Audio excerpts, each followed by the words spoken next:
Assalamualaikum warahmatullahi wabarakatuh. Perkenalkan, nama saya Dorifatul Latifah dengan NIM 231210007 dengan tema landasan pengembangan kurikulum dengan dosen pengampu yakni Ibu Dr. Hernanilis MPD.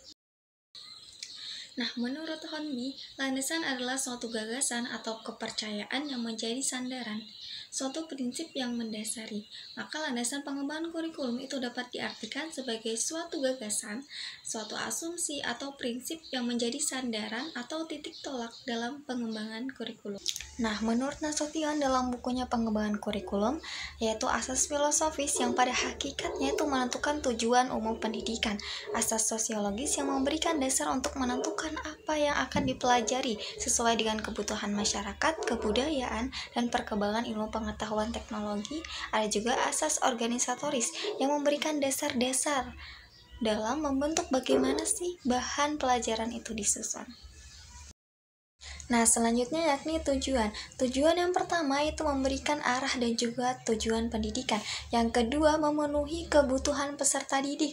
Yang ketiga, meningkatkan kualitas pendidikan. Yang keempat, yakni mewujudkan pendidikan yang holistik, yaitu pendidikan yang tidak hanya berfokus pada aspek akademis saja, tetapi juga mengembangkan keterampilan sosial emosional peserta didik. Dan yang kelima, yakni menjamin relevansi kurikulum.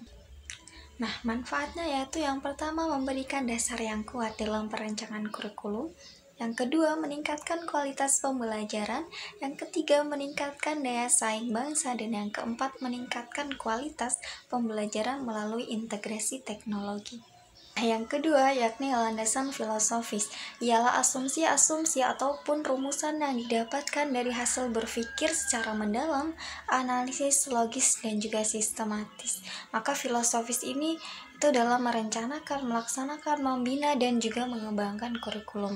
Nah, pandangan filsafatnya yakni ada idealisme, yakni tujuan pendidikan itu harus dikembangkan dalam upaya pembentukan karakter. Selanjutnya ada realisme, yakni kurikulum pendidikan itu harus dikembangkan secara komprehensif. Dan yang selanjutnya yaitu ada pragmatisme, yakni tujuan pendidikan itu lebih diarahkan pada upaya untuk memperoleh pengalaman yang berguna. Oke, selanjutnya yakni tujuan dan juga fungsi. Nah, tujuannya itu yang pertama menentukan arah pendidikan, yang kedua menciptakan keseimbangan antara ilmu pengetahuan dan juga keterampilan serta juga nilainya, yang ketiga memastikan bahwa kurikulum itu efektif dan juga relevan, yang keempat mendefinisikan kurikulum. Nah, filsafat ini membantu menentukan materi pelajaran apa sih yang harus diajarkan. Setiap pendekatan seperti idealisme ataupun realisme akan mempengaruhi apa sih yang dianggap penting untuk dimasukkan dalam kurikulum. Sedangkan fungsinya yakni yang pertama yaitu menjaga keseimbangan antara ilmu pengetahuan, keterampilan, dan juga nilai. Yang kedua menentukan isi ataupun materi dalam kurikulum. Selanjutnya yang ketiga itu menentukan strategi ataupun cara pencapaian tujuan, dan yang keempat yakni menentukan tolak ukur keberhasilan dari proses pendidikannya. Yang pertama, memberikan landasan teoritis yang kuat. Filsafat pendidikan itu memberikan landasan teoritis yang kuat untuk praktik pendidikan, sehingga kurikulumnya itu tidak hanya bersifat teknis, tetapi juga memiliki dasar pemikiran yang juga mendalam. Yang kedua, menciptakan kurikulum yang bermakna dan kontekstual. Yang ketiga, mengembangkan metode pembelajaran, dan yang keempat, evaluasi pendidikan. Ciri-ciri landasan filosofis yang pertama yakni normatif. Landasan ini tidak hanya menggambarkan kenyataan, tetapi juga memberikan panduan tentang apa yang seharusnya dilakukan dalam pendidikan. Yang kedua, sistematis dan analis. Dan juga yang ketiga, mendasar dan juga fundamental. Nah, ruang lingkupnya yakni yang pertama tujuan pendidikan itu landasan filosofis, maka membantu merumuskan tujuan pendidikan yang jelas dan juga terarah. Yang kedua, isi dan juga materi pendidikan. Yang ketiga, metode pembelajaran, dan juga yang keempat itu konteks sosial dan juga budaya. Ini adalah ruang lingkup dari landasan filosofis. Yang pertama itu tujuan pendidikan. Landasan filosofis ini membantu merumuskan tujuan pendidikan yang jelas dan juga terarah.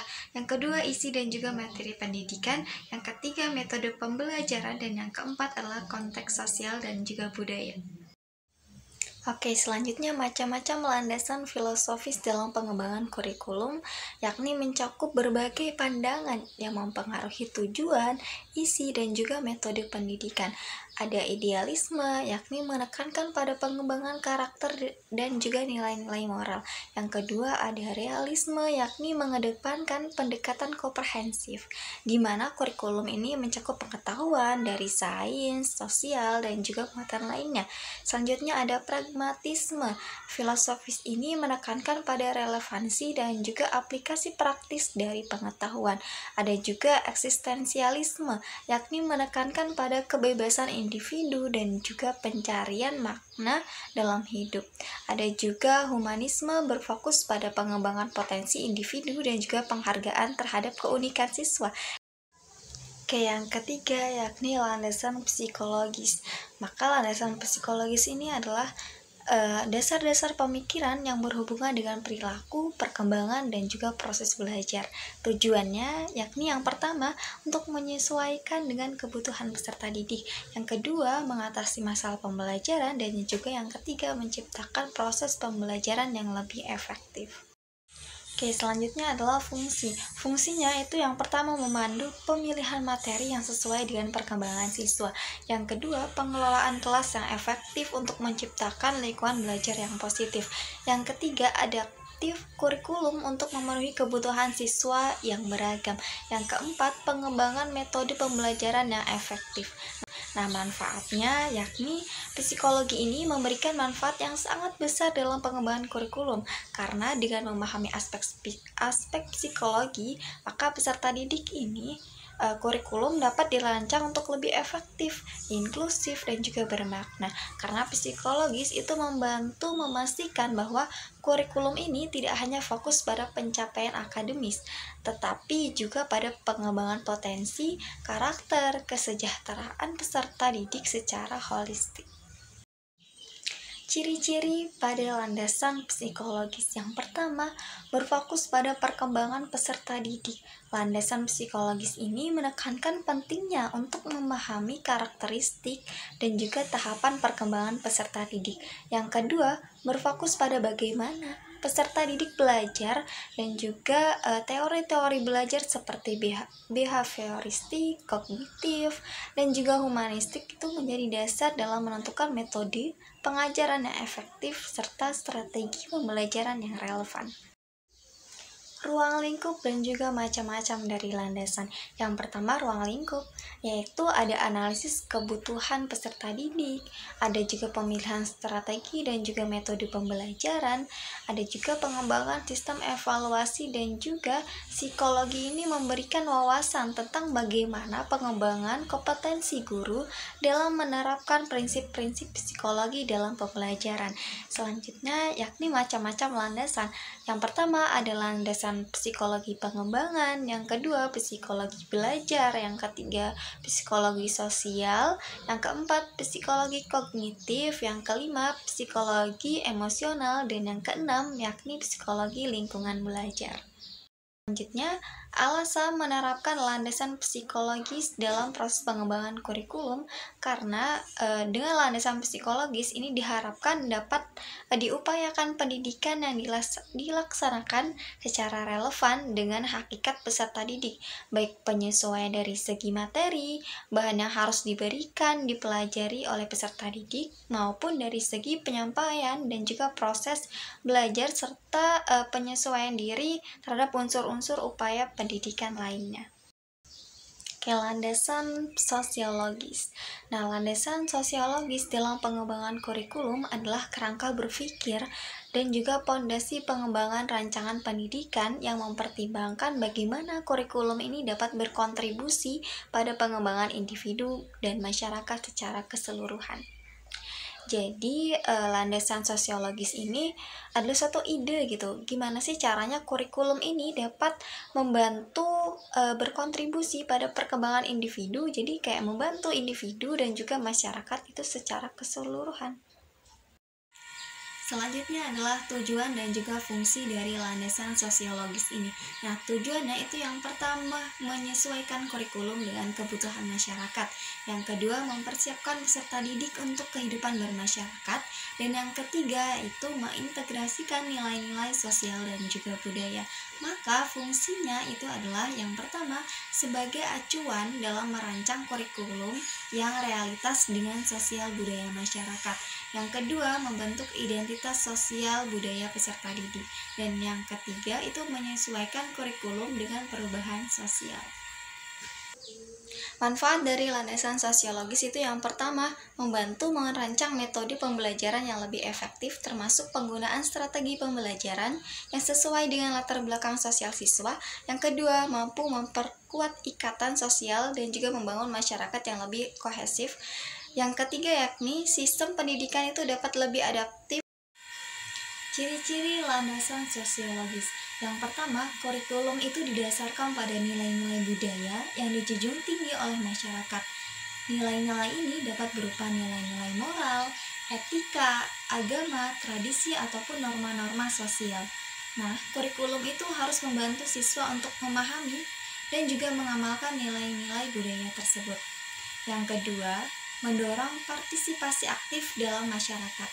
Maka kurikulum itu dirancang untuk mendorong siswa untuk berpartisipasi aktif dan juga bertanggung jawab dalam masyarakat. Ini berarti kurikulum itu harus mengembangkan keterampilan sosial, keterampilan berpikir kritis, dan juga keterampilan pemecahan masalah. Ciri-ciri yang ketiga yakni adaptif terhadap perubahan sosial.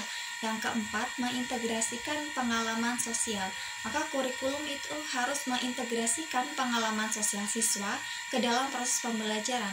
Maka ini berarti kurikulum itu harus memberikan kesempatan bagi siswa untuk berinteraksi dengan orang lain, bekerja dalam tim, dan belajar dari pengalaman mereka sendiri.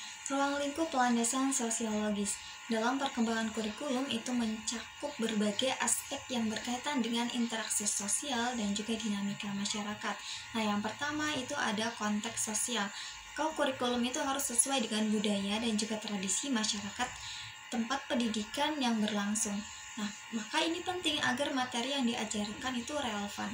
Yang kedua, kebutuhan masyarakat. Kurikulum itu harus mempertimbangkan apa saja sih yang dibutuhkan oleh masyarakat, seperti keterampilan dan juga pengetahuan yang dibutuhkan di dunia kerja. Ruang lingkup yang ketiga yakni peran pendidikan. Maka pendidikan itu harus membantu masyarakat berubah dan juga berkembang. Kurikulum itu harus mendukung siswa agar bisa berkontribusi pada perubahan sosial. Yang keempat yakni keberagaman. Maka kurikulum itu harus mencakup keberagaman yang ada dalam masyarakat. Selanjutnya yang kelima yakni interaksi sosial. Maka proses belajar itu harus mendorong siswa untuk berinteraksi dengan satu sama lain dan juga dengan guru. Maka ini penting untuk mengembangkan keterampilan sosial.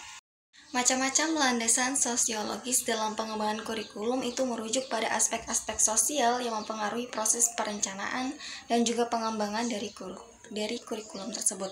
Nah, yang pertama itu landasan sosial budaya, yakni keterkaitan dengan budaya masyarakat. Yang kedua, landasan perubahan sosial, yakni respon terhadap perubahan masyarakat. Yang ketiga, landasan kesetaraan dan juga keadilan. Yang keempat, landasan nilai dan juga norma sosial. Dan yang kelima adalah landasan identitas nasional dan juga kewarganegaraan. Alasan dari landasan sosiologis itu penting dalam pengembangan kurikulum karena pendidikan itu berhubungan langsung dengan kehidupan masyarakat, maka kurikulum harus sesuai dengan kebutuhan, nilai-nilai, dan juga budaya masyarakat agar apa yang diajarkan itu relevan dan juga bermanfaat bagi peserta didik. Selain itu, kurikulum juga harus mampu mengikuti perubahan sosial seperti perkembangan teknologi atau perubahan pola hidup, sehingga siswa itu bisa siap menghadapi tantangan di dunia nyata. Yang kelima, yakni landasan IPTEK. Landasan IPTEK adalah dasar yang digunakan untuk mengembangkan kurikulum agar dapat mencerminkan kemajuan ilmu pengetahuan dan juga teknologi, serta menyiapkan peserta didik untuk menghadapi tantangan di masa depan. Jadi landasan IPTEK ini dirancang agar siswa ini mampu beradaptasi dengan perkembangan IPTEK, ilmu pengetahuan dan juga teknologi. Maka landasan IPTEK ini berfungsi untuk memastikan bahwa kurikulum ini mencerminkan tentang perkembangan ilmu pengetahuan dan juga teknologi, serta memenuhi kebutuhan masyarakat modern, termasuk kebutuhan industri dan juga gaya hidup. Nah, tujuannya itu yang pertama, meningkatkan kualitas pendidikan dengan mengintegrasikan IPTEK. Kurikulum itu bertujuan untuk meningkatkan kualitas pendidikan dan mempersiapkan lulusan yang berkompeten dan siap menghadapi tantangan di dunia kerja. Yang kedua, mempersiapkan peserta didik tidak hanya untuk memahami teknologi yang ada, tetapi juga mampu mengembangkan dan juga menerapkan dalam kehidupan sehari-harinya. Yang ketiga, yakni meningkatkan relevansi kurikulum dengan perkembangan teknologi, maka kurikulum itu harus terus diperbaharui agar sesuai dengan kemajuan zaman. Manfaatnya, yang pertama itu pengembangan keterampilan teknologi. Yang kedua, pembelajaran yang interaktif dan juga menarik. Dengan menggunakan konten multimedia seperti video, animasi, membuat proses pembelajaran itu menjadi lebih menarik dan juga interaktif, maka ini dapat meningkatkan minat belajar siswa. Ciri-ciri dari landasan IPTEK. Yang pertama, kurikulum ini menggunakan alat-alat teknologi seperti komputer, internet, dan juga aplikasi yang untuk membantu proses belajar. Yang kedua, kurikulum itu bisa disesuaikan loh dengan perkembangan teknologi terbaru dan juga kebutuhan zaman. Yang ketiga, belajar menggunakan teknologi untuk menyelesaikan masalah nyata dalam kehidupan sehari-hari. Ruang lingkup dari landasan IPTEK. Yang pertama, landasan IPTEK ini membantu untuk merumuskan tujuan pendidikan yang relevan dengan kebutuhan masyarakat modern. Yang kedua, metode pembelajaran.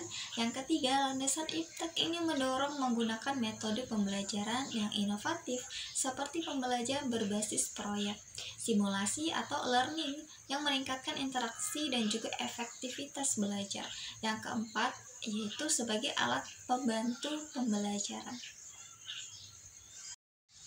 Macam-macam dari landasan IPTEK. Yang pertama, yakni landasan teknologi pendidikan, yaitu dengan menggunakan komputer, internet, dan juga aplikasi dalam proses pembelajaran.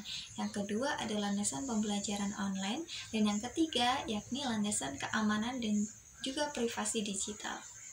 Yang keempat, yakni memberikan pemahaman tentang pentingnya menjaga keamanan data dan juga privasi saat menggunakan teknologi.